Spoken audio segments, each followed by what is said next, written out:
રામ રામ ખેડૂત ભાઈઓ, જય દ્વારકાધીશ। હું છું આપનો મિત્ર અશોક સોલંકી, હરિકૃપા એગ્રો સેન્ટર કેશોદ। તો આજે આપણે વાત કરવાની છે એક એવા ખાતર વિશે જે મગફળીની અંદર ઉત્પાદનમાં ઘણો એવો ફાયદો કરે છે। તો એ વાત કરીએ પહેલાં આપણી ચેનલની અંદર જે નવા હોય, વિડીયો પહેલી વખત જોતા હોય એ વિડીયાને લાઇક કરી દે, ચેનલને સબસ્ક્રાઈબ કરી દે ને વિડીયો સારો લાગે તો અન્ય ખેડૂત ભાઈઓને શેર કરી દે, જેથી કરીને બધા ખેડૂત ભાઈઓને માહિતી મળતી રહી। અને ચેનલની અંદર આપણે જે ઘંટડીનું બટન છે દબાવી દે, જેથી કરીને બધા વિડીયો તમને મળતા રહે। હવે વાત કરશું આપણે ખાતર વિશે। તો જે ભારત કેન કરીને ખાતર આવે છે એ મગફળીની અંદર વાપરવાથી તમને શું ફાયદા થશે? તો મગફળીની અંદર ભારત કેન ખાતર વાપરવાથી તમને મગફળીમાં ઉતારો સારો બેસશે, જે ને રિકવરી પણ સારી આવશે અને ઉત્પાદનમાં તમે જે ઉત્પાદન કરતા હશો એના કરતાં તમને સારું એવું ઉત્પાદન વધારે થશે।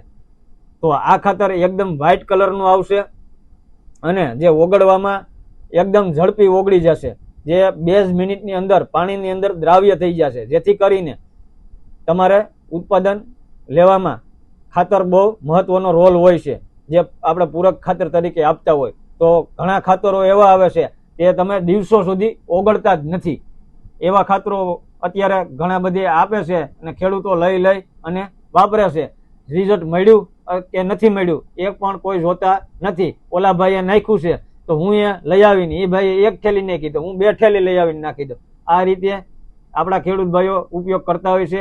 અત્યારે જમાનો બદલાઈ ગયો છે, તમારે કયું ખાતર વાપરવું, શેના રિઝલ્ટ મળ્યા એમ તમે નાખ કરશો તો તમારા ખર્ચા વધતા જશે અને તમને કાંઈ લાભ મળવાનો નથી। અને અત્યારની ખેતી છે એ ખર્ચાળ થઈ ગઈ છે, તો આપણે કેમ સારા ઉત્પાદન મળે એ આપણે વિચારવાનું છે।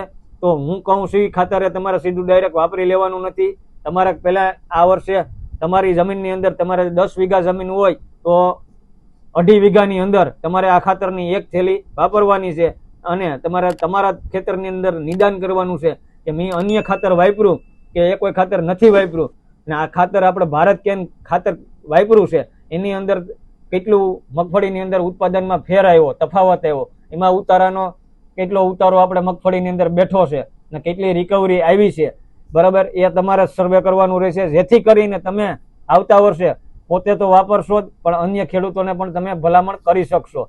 તો હવે આપણે આ ખાતર ઓગળે કઈ રીતે એ પણ તમને વિડીયોમાં બતાવી દઈએ। તો હવે આપણે 1 ગ્લાસની અંદર પાણી લેશું અને પછી એ ખાતર નાખી અને ખાતર કઈ રીતે ઓગળે એ બતાવીશું। તો હવે તમે ખાતરનો દાણો હું તમને બતાવું છું, એકદમ વ્હાઇટ કલરનો મોતી જેવો દાણો આવે છે, જે પાણીની અંદર આપણે નાખીએ તો કઈ રીતે ઝડપથી ઓગળી જાય એ તમને બતાવવાનું છે। મેં તમને વિડીયોની અંદર 2 મિનિટ કીધી છે પણ 2 મિનિટનો એ સમય નહીં લાગે, અડધી મિનિટનો સમય લાગશે, ત્યાં આ દાણો ઓગળી જવાનો છે। જો આ દાણો અત્યારે ઓગળવા માંડ્યો છે, તમે જોઈ શકો છો। અડધી મિનિટ પણ નથી થઈ, આ દાણો બધો ઓગળી ગયો છે ને આ દાણા ઓગાળી અને તમારે ગરણીની અંદર ગાળી લેવાની છૂટ।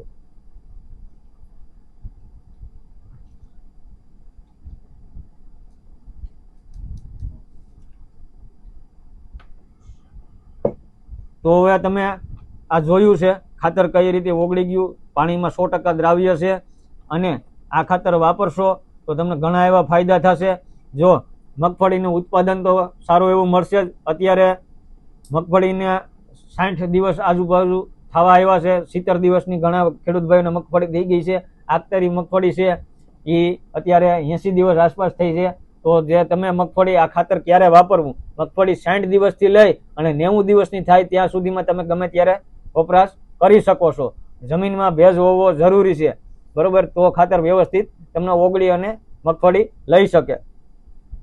ને આ આપણે ખાતરના ડોઝની વાત કરશું તો 25 કિલો પર એકર તમારે નાખવાનું રહેશે અને 25 કિલોની આ બેગ આવશે અને 25 કિલો 2.5 વીઘાની અંદર નાખવું જરૂરી છે। ઘણા ખેડૂત ભાઈઓ 1 થેલી લઈ ગયા અને 5 વીઘામાં નાખી દીધું, 4 વીઘામાં નાખી દીધું, એ રીતે ખાતર વાપરવાથી તમને પરફેક્ટ અને સચોટ રિઝલ્ટ મળવાનું નથી। જેથી કરીને ખાસ નોંધ લેવી કે 1 થેલી 1 એકરની અંદર જ વાપરવી। ભલે તમારે 10 એકર જમીન ધરાવતા હોય પણ એક થેલી વાપરવી હોય કે 2 થેલી વાપરવી હોય તો એકરના હિસાબે થેલી વાપરવી, જેથી કરીને તમને રિઝલ્ટની અંદર પૂરો તમને માહિતી મળે અને તમને વિશ્વાસ બેસે કે આનું અમને પરફેક્ટ રિઝલ્ટ મળ્યું છે. તો ખેડૂત ભાઈઓ, ભારત કેનની અંદર કયા કયા તત્વો આવે એના વિશે વાત કરશું. તો નાઇટ્રોજન, ફોસ્ફરસ અને પોટાશ, મેગ્નેશિયમ, સલ્ફર અને કેલ્શિયમ, બોરોન, કોપર અને ઝિંક, મોલિબિડિયમ, ફેરસ અને મેંગેનીઝ આ તત્વો આવે છે. અને આ બધા તત્વોના ઉત્પાદનની અંદર તો ફાયદા થાય જ છે, પ્લસ મગફળીનો વૃદ્ધિ વિકાસ, ફળનો વિકાસ, છોડનો વિકાસ અને તંતુમૂળનો વિકાસ અને મગફળીની અંદર એકદમ ગ્રીનરી રહેશે, જેથી કરીને પ્રકાશ સંશ્લેષણની ક્રિયામાં પણ વધારો રહેશે, જેથી કરીને છોડ ખોરાક લેવાની ક્ષમતા વધશે, જેથી કરીને તમારી અંદર જમીનની અંદર જે પોષક તત્વો રહેલા છે એ ઉપાડવામાં પણ મદદ કરશે. આ રીતે જો આપણે એક ખાતર કામ કરતું હોય તો આના તમને ઘણા બધી એવા પ્રોફિટ મળી શકે છે, જેથી આ ખાતર વાપરવાના ફાયદા ઘણા બધી છે. તો જો ખેડૂત ભાઈઓને કાંઈ પણ ન સમજાણું હોય તો આપણા વિડીયોની અંદર ડિસ્ક્રિપ્શનની અંદર નંબર આપેલા છે, એમાં પણ તમે કોન્ટેક્ટ કરો અને વિડીયોની અંદર કોમેન્ટ દ્વારા પણ તમે જણાવી શકો છો. કોઈ પણ પ્રશ્ન હોય તો પૂછી શકો છો, એમાં પણ તમને જવાબ આપવામાં આવશે. અન્ય કોઈ પ્રશ્ન હોય અને તમે કેશોદ તાલુકાના આજુબાજુના વિસ્તારના હોય ખેડૂત ભાઈઓ તો તમે માંગરો રોડ ઉપર આપણી દુકાન આવેલી છે, જે હરિકૃપા એગ્રો નામથી છે, ત્યાં આવી અને તમે રૂબરૂ કોન્ટેક્ટ પણ કરી શકો છો. તો હવે વિસ્તૃત માહિતી કંઈ પણ જોતી હોય તો ખાસ ભૂલાય નહીં, તમે ફોન દ્વારા પણ લઈ શકો છો. અસ્તુ, જય હિન્દ, જય દ્વારકાધીશ.